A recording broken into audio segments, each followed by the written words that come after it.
Te convido para vir comigo para um balanço da nossa economia de 2023, perspectivas para 2024 e os desafios, claro, para o Brasil crescer. Aqui comigo, nesse desafio, a economista Alessandra Ribeiro, sócia da Tendências Consultoria. Alessandra, obrigada pela presença. É sempre bom estar aqui com você, conversar com você. Obrigada, Juliana. Eu que agradeço sempre o convite. Alessandra, vamos então, como eu falei, fazer um balanção aí que é um desafio porque é uma numerada enorme, né? E é importante a gente tentar simplificar aqui para que o pessoal comece o ano já sabendo, né, mais ou menos onde é que está pisando. Esse ano de 23, o que eu achei mais interessante é que muita gente me perguntou, olha, a economia está surpreendendo para melhor, 3% quase de crescimento, aí as previsões para o PIB, começamos o ano com menos de 1%, mas o sentimento é que não foi espalhado esse crescimento. Ele ficou muito concentrado ali no agro, né? 40% aí quase do PIB desse ano ficou concentrado no agro. Há também segmentos que foram ajudados de alguma maneira pelo agro, né? Parte de transporte para escoar a safra e tal. Agora, a indústria, por exemplo, a gente vê que ela ficou andando de lado, mas ela só não caiu a média porque o setor externo foi bem, mas olhando para dentro, a indústria que depende de consumo interno mesmo, essa caiu, né? No balanço, assim, de tudo, será que a gente consegue entender, Ale, que a economia, ela cresceu, mas ela ficou concentrada, esse crescimento, em poucos segmentos? Dá para dizer isso? Dá para dizer isso, porque a gente teve essa contribuição muito relevante do agro, é verdade, e por mais que existam os efeitos indiretos, né, transporte, armazenagem, serviços financeiros, né, tem essa contaminação, é fato que teve essa contribuição importante. Olhando outros segmentos, a indústria mais de lado, serviços desacelerando, mas ainda com um crescimento. Então, a gente teve um papel importante mesmo do agro. É fato que, apesar dessa maior concentração, a gente também teve algumas surpresas em consumo, tanto de bens quanto serviços, mas bens não duráveis, porque a gente está falando da indústria. Isso. O que sofreu foi principalmente bens duráveis. Que é mais caro, né? E depende de crédito. E o crédito esse ano ainda muito restrito e caro. Não durável, só para traduzir, alimentos. Por exemplo, o supermercado está indo bem, Perfeito, né? Perfeito. Acho que esse é um bom exemplo, porque os supermercados, né, tiveram uma boa performance, um bom comportamento neste ano. E isso ligado à resiliência no mercado de trabalho, inclusive o mercado de trabalho formal, a queda no preço dos alimentos. Isso quando a foi gente muito olha, importante, né? Muito importante. A alimentação no domicílio, então aumentou o poder de compra das famílias, por isso essa ajuda importante dos supermercados. Então a gente teve também esse efeito. Isso respingou também para o consumo de serviços ligados às famílias, esse, né, comportamento mais resiliente no mercado de trabalho, essa queda de preços de alimentos que, no fundo, sobra renda para outro tipo de consumo. E serviço também ali mais do dia a dia, né? Salão de beleza, restaurantes, né? Um pouco na parte de diversão, justamente esses serviços mais ligados às famílias mesmo. Sim. Então, apesar de ter de fato, a gente teve uma maior concentração, é importante destacar que a gente teve alguns elementos positivos que surpreenderam também, que aí muito ligados a consumo de bens e serviços. Eu estava olhando que sem o agro, a gente, ao invés de crescer em torno de 2,8%, mais ou menos que é a média, né, das previsões desse ano, a gente teria crescido menos de 2%. Então, só para também a gente entender que sem o agro o crescimento não teria sido tão forte, né? Que eu acho que tem essa percepção. Você acha que para o ano que vem dá para dizer que é um crescimento mais espalhado, que vai ser mais sentido pelas pessoas? Apesar da desaceleração do PIB total, né, nós projetamos 1,5% para o ano que vem. Ele vai ter uma dinâmica diferente, de fato diferente. E nesse sentido, acho que as pessoas podem sentir mais. principalmente a partir de meados do ano que vem. Porque o PIB agropecuário, ele deve ficar mais de lado, ou seja, o crescimento deve ser próximo a zero. Ele não vai ter o desempenho que teve esse ano, né? Perfeito. O agro, né?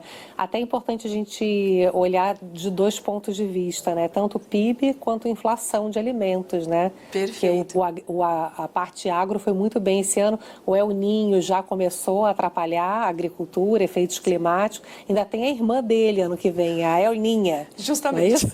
Justamente, que atrapalha. Também deve atrapalhar, né? Justamente. Por que isso? Porque a gente está falando de crescimento do PIB agropecuário. Mas é fato que quando a gente olha o nível que a gente fala do que a gente produz, né, na parte agropecuária, a gente está no maior patamar da série histórica. Então, o nosso nível de produção ele é muito alto. E realmente, com o crescimento desse ano, então... Difícil superar, Difícil superar. Então, já tinha um desafio dado o nível realmente extremamente elevado. E aí, esses elementos, como El Niño, depois El Niño, a gente já está vendo que os efeitos vão ser mais importantes do que o inicialmente esperado. Seja com excesso de chuvas mais na região sul, ou altas temperaturas e seca em centro-oeste, norte, nordeste. Então, tudo afetando mais. E você colocou bem, Ju, porque assim, tem esse...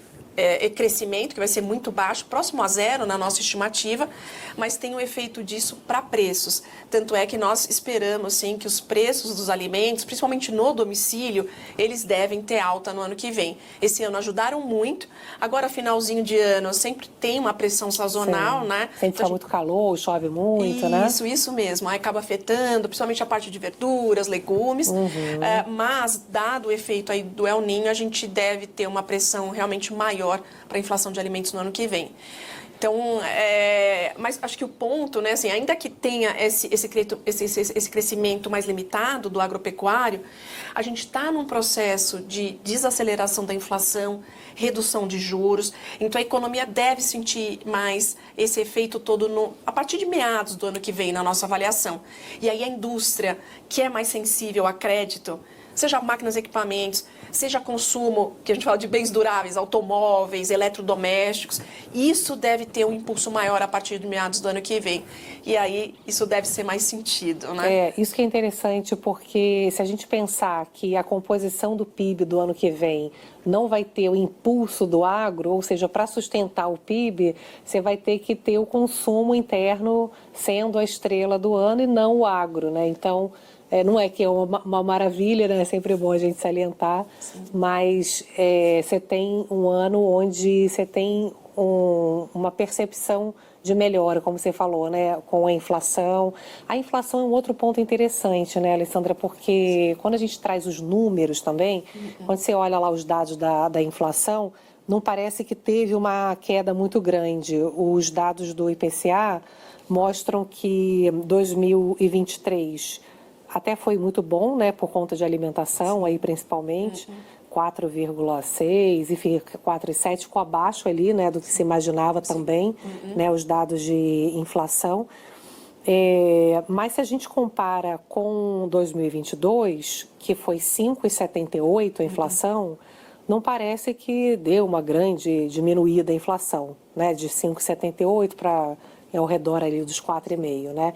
Mas é bom lembrar, Alessandra, que ano passado a inflação era para ter sido mais alta, sim, se não tivesse tido a desoneração dos combustíveis, né? Perfeito. No governo Bolsonaro ainda teve aquela redução de ICMS e aí a inflação que, na verdade, sem esse efeito, deveria ter sido mais de 8, eu tinha notado aqui na época 8,7, acabou sendo 5,78. E aí esse ano voltou. Então, se a gente tirar esses efeitos, você tem uma comparação de inflação que, de fato, teve um alívio importante, não é isso? Perfeito, é isso mesmo. Nós tentando explicar um pouco, porque quando você olha os dados, eu mostro, as pessoas falam, mas você está falando que a inflação caiu, estava 5 e pouco, agora 4 e pouco, nem foi uma grande queda. Sim. Mas tirando esses efeitos ali, isso faz uma grande diferença, né? Perfeito, é isso mesmo, Ju, porque em 2022 a gente teve essa ajuda muito forte da redução de impostos, né? Sobre combustível, energia elétrica, telecomunicações. Combustível foi o mais pesado, mas também teve nos outros, Teve né? nos outros, então teve uma boa ajuda. A gente sabia que não era sustentável e que isso voltaria em 2023. Então, se impostos voltaram em 2023, é o que a gente está observando. Então, quando a gente olha para esses preços, né, que tiveram redução de impostos o ano passado, eles estão bem pressionados esse ano, pela recomposição de imposto. E o ponto é que, apesar dessa recomposição toda de impostos, mesmo assim a inflação está fechando em a nossa projeção é 4,6, melhor do que a estimativa, lembrando que as projeções de mercado era de que a inflação ficaria acima do teto da meta. É verdade, acima do 4,75. Perfeito. E agora a gente tem projeções de mercado e a nossa abaixo do teto da meta. Então, apesar desse movimento todo de impostos, e quando a gente observa outras linhas do IPCA, então a parte de alimentação no domicílio, quando a gente olha especificamente a alimentação no domicílio, deve fechar na casa de zero esse ano. Né? O que a gente tem uma pressão maior é na parte de alimentação fora do domicílio, né? Que são os restaurantes. Mas olhando outros serviços, a gente tem uma desaceleração também. Olhando itens que são mais sensíveis às cadeias globais de produção, que a gente teve uma boa normalização.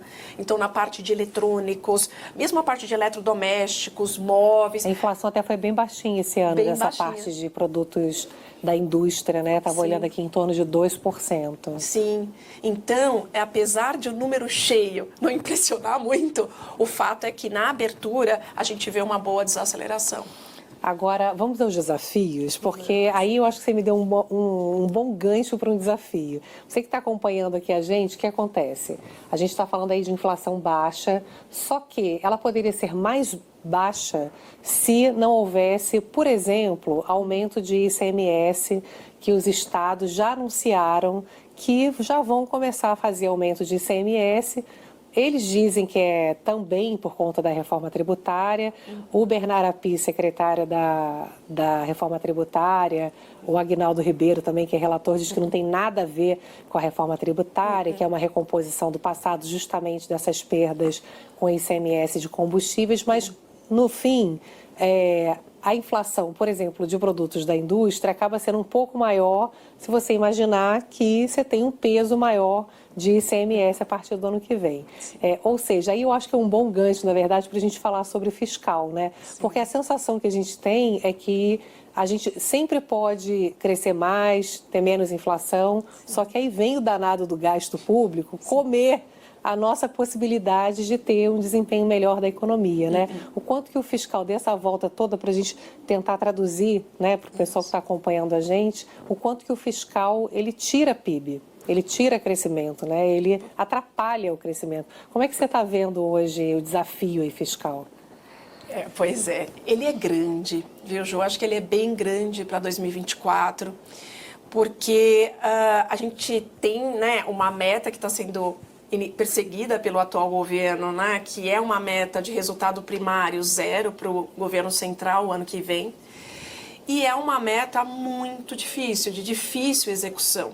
Porque a gente tem um cenário de aumento de gastos, inclusive aumento de gastos permitido pela regra, né, pelo regime fiscal, pelo arcabouço fiscal.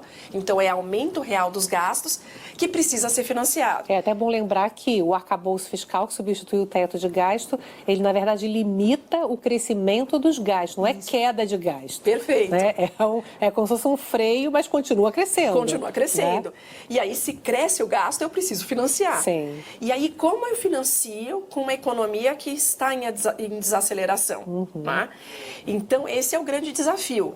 O governo tem várias pautas, né, para aumentar a arrecadação para o ano que vem. Muitas delas, inclusive, muito corretas, né, no sentido de resolver distorções que existem, né, em vários tópicos, mas o fato é que tem uma luta aí para aumentar a arrecadação. E, dado o ambiente político, né, a visão que se tem no Congresso, não é uma agenda fácil, de fácil implementação. Então, na nossa avaliação, o governo vai ter dificuldade de aumentar essa arrecadação, pelo menos na magnitude que eles têm sinalizado.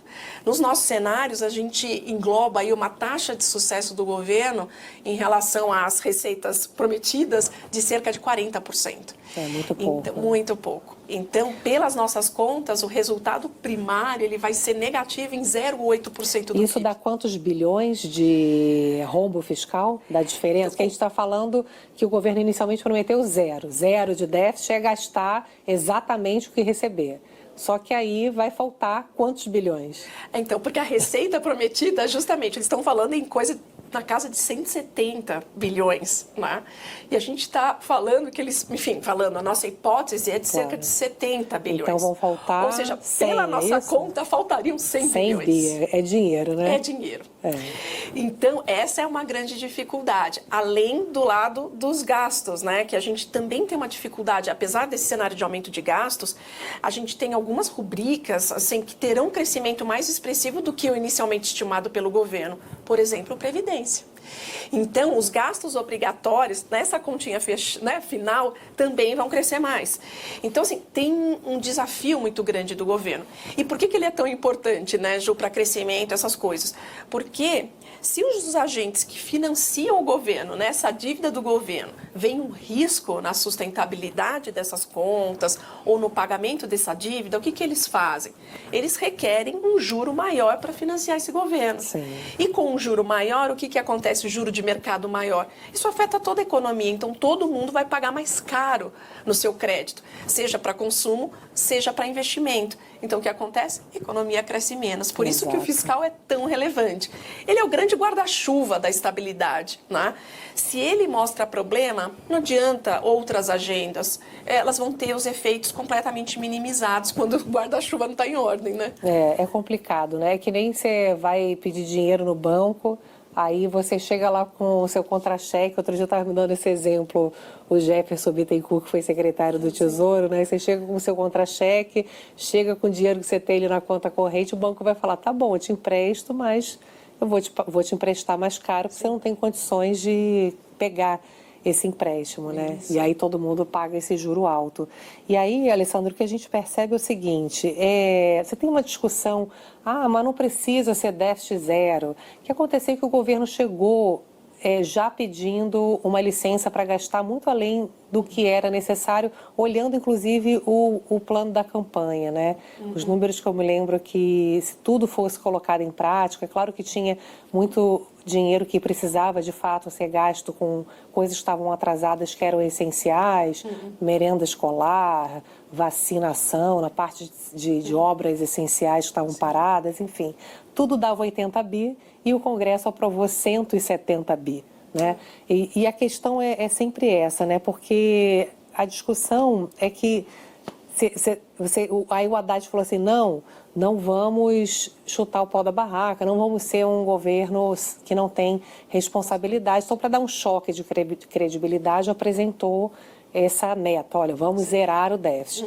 E muita gente achou que ele não precisava ter feito, que era uma meta de fato audaciosa e tal.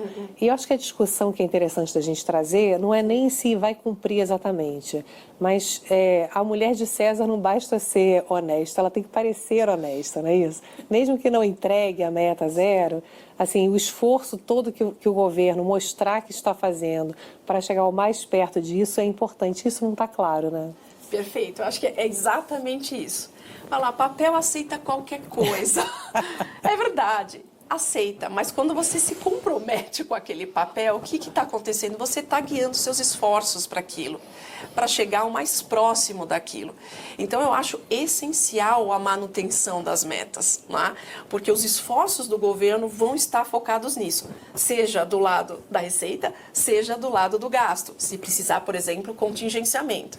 Além disso, se a meta não é cumprida, a gente tem no regime, né, no arcabouço fiscal, alguns gatilhos para correção. Certo. Por exemplo, o crescimento dos gastos futuros atrelado aí à receita, mas num ritmo, né, numa magnitude menor, para gerar correção, então, além do não próprio necessariamente contingenciamento. precisaria entregar o 0 a 0.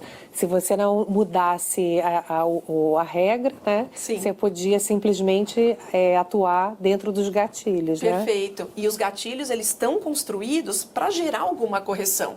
Agora, o que acontece? Se eu fico lá, não vou entregar a meta, muda a meta. Aí eu nunca vou acionar os gatilhos. Eu sempre lembro do Felipe Salto também, que ele dava um exemplo bom, Alessandra, que ele falava que você estava lá no futebol, segundo tempo, já quase nos 45, você está perdendo, aí você muda a regra para você ganhar. Sim. Então não vale. Não vale. Né? É um pouco esse sentimento, né? Isso. Agora, dá para cortar, Alessandra? Acho que também tem sempre esse debate, né? Porque os gastos são sempre rígidos e sempre muito difícil de mexer. O que daria para se fazer nessa parte de despesa e se você acha que tem algum espaço para esse tipo de debate no ano de 2024? Infelizmente, eu acho que não tem essa agenda e não tem espaço para esse debate. Eu acho muito difícil, pelo que a gente está observando no Congresso e mesmo no Executivo, uma pauta voltada para a agenda de gastos. Porque é isso, né, Ju? O Brasil vai ter que se deparar com isso em algum momento. Vai ter que se deparar. Vai bater com a cara na parede. Vai né? bater com a cara na parede. Então, ele vai ter que rever a questão dos gastos, principalmente os Mas gastos quando, obrigatórios. Né? Quando? Quando que é esse deadline, assim? Então, é isso, né? Dependendo aí das surpresas positivas ou negativas de economia, de crescimento de receita, né? De preços de commodities, que ajudam muito também, ele vai ganhando mais ou menos fôlego. Então, sempre a gente tem que ter, né, que esses fatores acabam ajudando ou não. Tá? Se a economia cresce mais, por exemplo, a arrecadação aumenta e vai empurrando com a barriga, né? Isso, ele vai ganhando um pouco mais de fôlego. Commodities, por algum motivo, né? Commodities subindo, isso é direto receita primária para o governo. Aliás, também esse é um bom ponto, né, Alessandra? Porque muita gente, quando fala que não há realmente condições nesse momento para o governo se colocar dentro dessa meta audaciosa, é porque as commodities provavelmente não vão ajudar, porque China vai crescer menos, já está, né? Perfeito. Estados Unidos também, você tem esse debate, se pode entrar inclusive em recessão. Ou seja, nem seria um grande problema não entregar a meta zero. Você tem também um mundo que não está nos ajudando, você tem 2 guerras acontecendo. Sim. A questão toda é um pouco esse convencimento. Você acha que o Haddad, mesmo com o presidente Lula já falando que não vai cortar nada, Sim. o Haddad está conseguindo, aos trancos e barrancos, sustentar um pouco essa credibilidade? Eu acho que ele está. Ele está ganhando aí algumas lutas difíceis. A questão é por quanto tempo. Né, por quanto tempo, mas eu avalio que até agora ele está conseguindo gerar pelo menos esse movimento de, por hora, vamos manter a meta em Tanto zero. que ele conseguiu convencer o presidente a segurar, né? Justamente, a meta, né? E não mudar agora. Sim. Né? Talvez depois dos primeiros resultados do ano de 2024, dependendo da situação, pode ter algum movimento. Não seria o ideal, de novo, acho que não seria o ideal, porque guia os esforços, tem gatilho depois para gerar correção, mas acho que por hora ele está ganhando essa batalha, até porque ele entende, né, que se tem alguma mudança de meta, e essa mudança de meta, ela não é só para 24, ela vai colocar aí nos próximos anos uma mudança de meta também, então é para 25, 26. Ou seja, a gente não estabiliza a dívida do Brasil tão cedo, né? Isso, é isso aí mesmo, ainda não consegue nem ver o final desse túnel. No nosso cenário, a gente faz cenário de 10 anos, a gente começa a ver esse movimento lá para 2028. É muito tempo, né? Muito tempo. O fiscal tinha que andar mais rápido, porque isso ia ajudar a nossa economia. É isso que a gente está tentando aí traduzir para você que está nos acompanhando, né? Sim. Não precisa ser de hoje para amanhã, mas um compromisso em saber o que é importante gastar. Né? Porque a falta de foco não é que não tem que gastar. Claro que você tem uma série de prioridades e dinheiro público é para poder cobrir justamente quem mais precisa, né? Sim. Questão pública, né? As desigualdades e tal. A questão é quando você vai olhar os detalhes, tem muita coisa ali que não é fundamental, né, Alexandre? Justamente. E precisam de correções. E aí, por que essa importância, né, da agenda dos gastos obrigatórios? Se não é o governo atual, é o próximo, ele vai ter que se deparar com isso. Ou seja, onde a gente está gastando? É Previdência? A gente vai precisar uma nova reforma da Previdência? É isso, breve uma nova reforma da Previdência. E gastos em saúde e educação? Sim, acho que a gente vai ter que rever essa regra daquele mínimo com gastos, né, em saúde e educação, que voltaram aí atrelados à receita depois do fim do teto dos gastos. A gente vai ter que se deparar com isso, porque é impressionante, né? Mas o Brasil gasta mais nessas linhas do que a média de países da OCDE, com uma renda média muito menor.